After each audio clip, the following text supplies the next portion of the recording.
whale. 2 knots in a row. A little bit of a streak going here. Let's see if we can't get these side rails knocked out and maybe even start on the back rails tonight.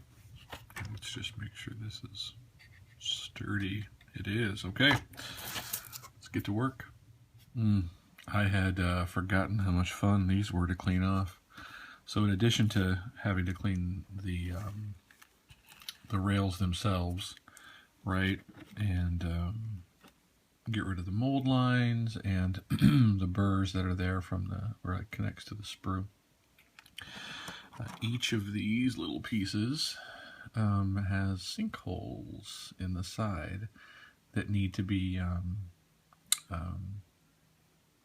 filled in and cleaned up because they are visible. I'll show you here where it had to be done, and even then I didn't do a great job, it looks like, from this angle, but each of these had to kind of be filled in because they're going to be visible when you look at it from this angle. So I'll get to working on all of this right now, and it happened. I snapped one of them. It's like a self-fulfilling prophecy, I swear. Yeah, I was filing them down and using my sanding stick to lightly get at the seam line, and when I came back on one, it caught it and snapped it back. So I'll have to glue that back together, but I did finish these pieces and get it, and they're all cleaned up, and the sinkholes are filled in, I think, well enough to pass. So I am going to glue that together and then apply these to affix those to the turret, and then by that time I should be ready to put this railing on. So let's give it a shot. And that's it for step 7. The rails have been installed. You can kind of see here where I broke the one and had to kind of glue it back. I'll see about smoothing that out once everything dries and settles, but for now it's good to go. I did have a minor problem. So when I installed these side boxes, one on each side, this one and this one, I put this one on according to the instructions, and when I was done, I noticed that there was a big gap here, and I was like, oh, I'm gonna have to fill that in.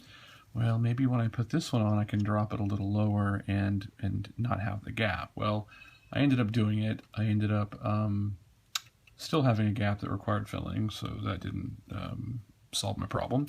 And because I didn't think ahead and what all the ramifications were, where these connectors, right, where they connect into the body of the turret and in the box, they were a little off. So I had to modify the little connector pieces to drop down a little bit so that, or to raise up a little bit. You had to go up a little higher on the box because the box was lower than it was before. Anyway, to get my line straight. So that worked, right? And they all fit and they all work just fine.